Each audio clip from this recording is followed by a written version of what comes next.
Hey, spiritual extremist, it's Dr. Lloyd-Moffett, and I'm back here at Halcyon.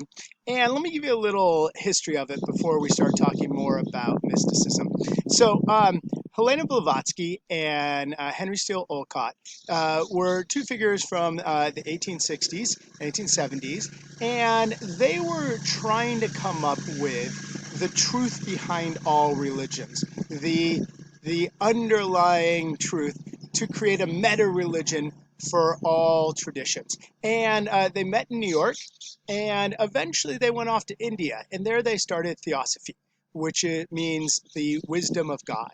And what they wanted to do is create a meta religion to show the unity of all religions behind it. That's the root of this Halcyon community. I'll tell you more later, but we're here to talk about mysticism. Now, mysticism is a challenging topic because it seems to mean so many different things to people.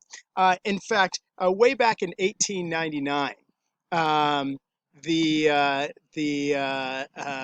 scholar Dean Inge said, "No word in our language, not even socialism, has been employed more loosely than mysticism." In 1923, there's probably no more misused word in our day than mysticism. And there's this great story. I was asking a monk on Mount Athos about mysticism, and he says, "What is mysticism? It's mist, I, and schism, division, no mysticism."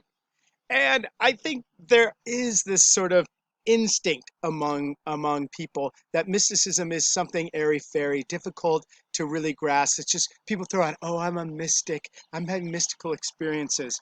But mysticism is really just the highest spiritual form of every religion. The mystic is the one who not just claims to, understand God, but to know God or Brahman or the Tao. Whatever is that source behind anything, it's that deep connection.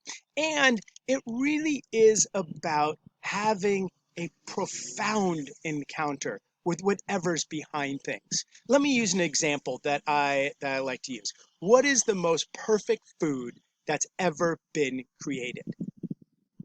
I know you're thinking to yourself pizza, or maybe even the breakfast burrito. But this is an objective question, and the most perfect food ever created is is Twix ice cream. Now, how many people have tried Twix ice cream?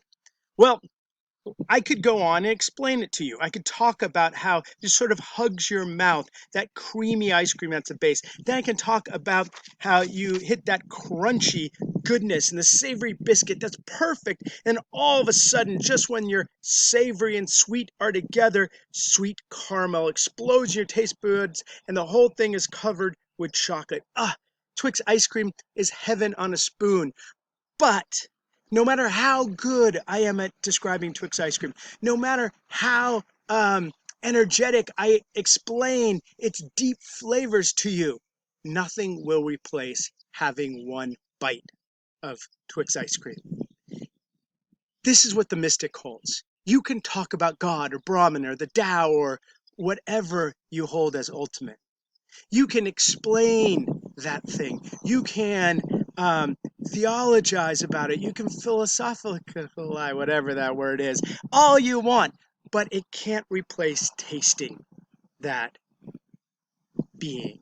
That is, it can't replace experiencing it directly.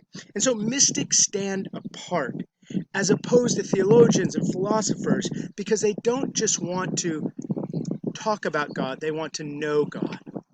And you see this play out in that song I played on one of our very first days by Trevor Hall. I won't play it now, but it says, "I don't want to reason anymore about the one I love.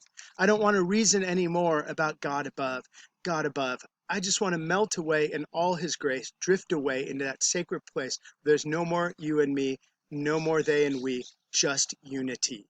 That is that notion that what we want in the end is to unify who I am with whatever's behind everything.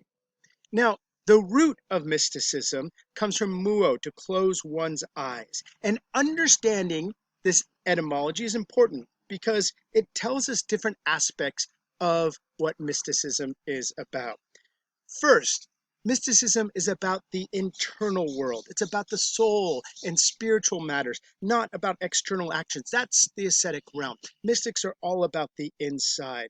Um, and so you might use your ascetic acts to try to create a mystical experience. But in the end, the mystical experience never can be seen. You know, you would never be like, oh, we're having mystic battle over here, because it wouldn't look any different from the outside. It's an experience within you that goes beyond language and description. But there's a second side of muo, to close one's eyes, and that is to recognize that it's secret. That is, it's not apparent to most people. The mystic path is not the path for the grandmother. It's for those who search for more. It's about those who search for beyond the apparent meaning of things, those who seek out knowledge. And this means mysticism isn't for everyone. Very few will have mystical experiences.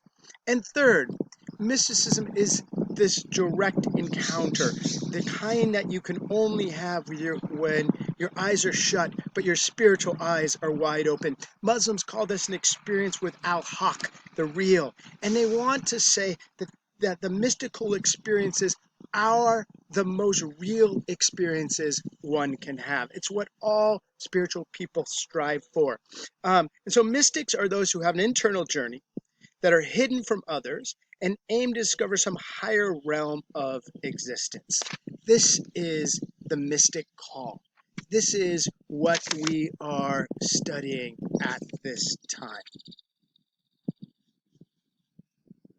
Now, let's look a little bit more deeply at this mysticism that is the basis of it, and we'll begin by connecting it to a religious studies scholar that I have a direct lineage to.